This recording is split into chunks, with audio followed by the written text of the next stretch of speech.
Students of class 10 subject history chapter 3rd making of global world. Today's topic is decolonization and independence. Bretton Woods system की वजह से western industrial countries और Asia में Japan को बहुत फ़ायदा मिला। नौकरियां बढ़ी, टेक्नोलॉजी एंड बिजनेस और एडवांस हुए। सेकेंड वर्ल्ड वॉर जब ख़त्म हुआ उस टाइम लार्ज पार्ट्स ऑफ जो वर्ल्ड थे वो यूरोपियन कॉलोनियल रूल के अंडर थे, जैसे इंडिया था अंडर ब्रिटिश रूल। आने वाले टाइम में धीरे धीरे एशिया और अफ्रीका के जो यूरोपियन कॉलोनीज थे उनके जो रूलर्स थे, यूरोपियन रूलर्स, उन्होंने इन कंट्रीज़ को इंडिपेंडेंस देनी शुरू कर दी। उसी को कहा जाता है डीकोलोनाइजेशन। मगर इंडिपेंडेंट होने के बावजूद ये मुल्क गरीबी और लैक ऑफ रिसोर्सेज और टेक्नोलॉजी की वजह से काफ़ी देर तक बैकवर्ड ही रहे। जैसे कि आप देख सकते हो, आप अपनी कंट्री इंडिया को देख सकते हो कि 200 साल तक ब्रिटिश रूल के अंडर रहने की वजह से ये जो कंट्री थी इंडिया, ये काफ़ी गरीब हो गई, क्योंकि जो सारे रिसोर्सेज थे वो यहाँ से चले गए थे ब्रिटेन।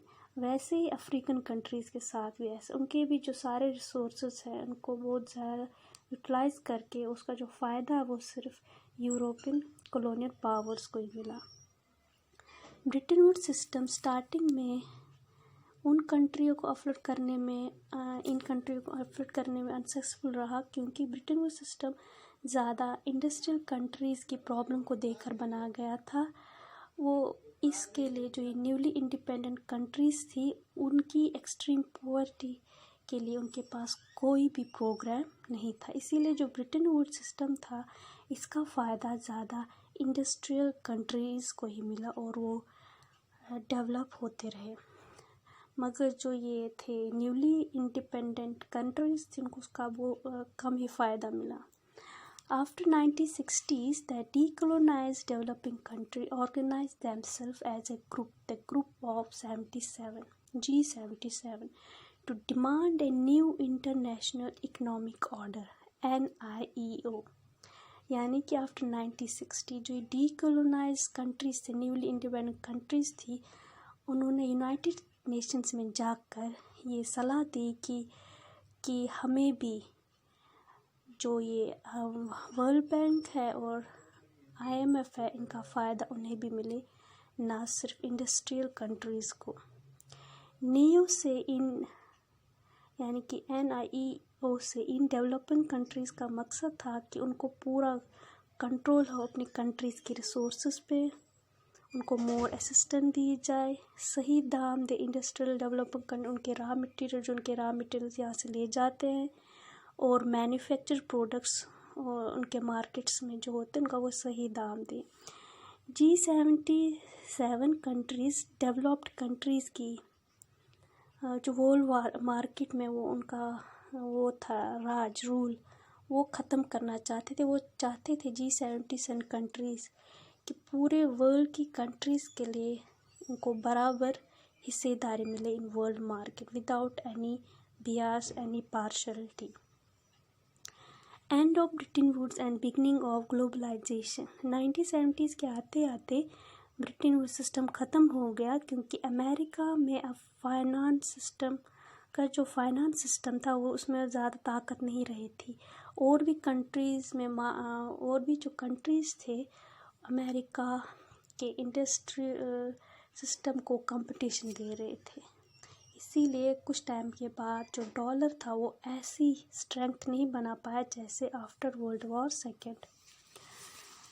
अब countries like India, China world market में आगे आ रही थी। इन कंट्रियों ने जब अपने मार्केट्स बाहरी दुनिया के लिए खोल दिए तो डेवलप्ड कंट्रीज़ की बहुत सारी कंपनीज अब अपना मैन्युफैक्चरिंग यूनिट इन कंट्रीज़ में शिफ्ट करने लगी, क्योंकि यहाँ मज़दूर सस्ते में मिलते थे। इन्वेस्टमेंट वो बोलते हैं कि वो जो इंडस्ट्रियल डेवलपिंग कंट्रीज़ थी वो अपनी कंपनीज़ का मैन्युफैक्चर यूनिट इंडिया, चाइना और ब्राज़ील जैसी कंट्रीज़ में खोल रही थी, क्योंकि यहाँ उन्हें जो लेबर था वो सस्ता और अच्छा मिल रहा था। ऐसी कंपनीज को बोलते हैं मल्टीनेशनल कंपनीज, MNCs, जिनका मेन ऑफिस तो अपनी कंट्री में होता है, मगर जो उनके मैन्युफैक्चरिंग यूनिट्स होते हैं जहाँ वो सामान बनाया जाता है वो बहुत सारी अलग अलग कंट्रीज़ में होते हैं। जैसे इसका बहुत बड़ा एग्ज़ाम्पल है Apple, Google, Pepsi, Coca Cola.